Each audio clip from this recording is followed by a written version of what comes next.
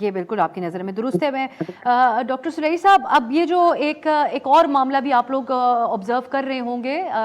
جو اکانومسٹ ہیں وہ بھی جو بات کرتے ہیں کافی ڈیفینسو پہ ہیں اس وقت ڈار صاحب, ان کے اوپر تنقید بھی کھل کر رہتی ہے, اور جب مفتاح صاحب تھے تو ان کے توسط سے مفتاح صاحب کے اوپر بھی بہت تنقید ہو رہی تھی, لیکن ابھی عاطف میاں صاحب نے کچھ اپنا اوپینین دیا, اس کے حوالے سے ڈار صاحب نے کی طرف سے تنقید آئی, مفتاح صاحب نے بھی کچھ باتیں کی جو ان کا اوپینین تھا ان تمام حالات کے حوالے سے, تو اس کو خواجہ آصف صاحب نے بڑے سخت الفاظ میں جواب دیا, بڑے ان کو تانے بھی دیے گئے کہ آپ سے منسٹری چلے گی تو آپ ایسی باتیں کر رہے ہیں. تو آپ سمجھتے ہیں کہ ڈار صاحب کے اوپر اس وقت اگر کوئی جو تنقید ہو رہی ہے اس میں کس حد تک دم ہے, اور ان کو کچھ تھوڑا تحمل کا بھی مظاہرہ کرنا چاہیے؟ اس معاملے کو اگر آپ آبزرو کریں تو کیا کہیں گے اس پہ؟ دیکھیں, جو آپ ایک پولیٹیکل فنانس منسٹر لے کے آتے ہیں اور ایک ٹیکنوکریٹک فنانس منسٹر جو ہوتا ہے, تو ان دونوں میں جو فرق ہے وہ تو یہی ہے نا. یعنی جب آپ حفیظ شیخ صاحب کو ہٹا رہے تھے اور اسی طرح سے جب مفتاح اسماعیل صاحب کو ہٹا رہے تھے, تو سب سے بڑا ان پہ کرٹیسزم کیبنٹ میں یہی ہوتا تھا کہ چونکہ ان کی کانسٹیچوئنسیز نہیں ہیں, جو الیکٹڈ لوگ ہیں انہیں تو جا کے, یا جو پارٹی کے آفس بیئرز ہیں ان کو جا کے اپنی پارٹی میں ڈیفینڈ کرنا ہوتا ہے یا کانسٹیچوئنسی میں ڈیفینڈ کرنا ہوتا ہے. تو ظاہر ہے کہ جب ہم ایک پولیٹیکل اور سیاسی قداور شخصیت جو ہے اس کو وزیر خزانہ کے طور پہ دیکھیں گے, تو ان سے یہی توقع کی جا سکتی ہے کہ وہ سیاست کو اور معیشت کو ساتھ لے کے چل رہے ہیں, اور سیاسی ان کے فیصلوں پہ کہیں نہ کہیں پہ سیاست جو ہے وہ غالب آ جائے گی. تو یہ پہلی چیز تو یہ میں کہنا چاہ رہا ہوں کہ ڈار صاحب پہ تنقید جو ہے وہ ہے ہی غلط, کیونکہ ان کا جو ٹی او آرس ہے یا ان کے پاس جو مینڈیٹ ہے ان کو لایا اس لیے گیا تھا کہ جو پارٹی کے اندر سے اور ووٹرز میں جو ایک جو بدگمانی پیدا ہو رہی تھی پی ایم ایل این کے بارے میں, اس کو وہ دور کرے, اور اس کو دور کرنے کا طریقہ ظاہر ہے پاپولسٹ ڈیسیژن لینا ہے. اب ان پاپولسٹ ڈیسیژن کے نتیجے میں کیا وہ کیلکولیٹڈ ہے, وہ کیلکولیٹڈ نہیں ہے. ایک صورت تو یہ ہو سکتی تھی کہ وہ پاپولسٹ ڈیسیژن بھلے لیے جائے, لیکن ساتھ میں آپ ٹریک ٹو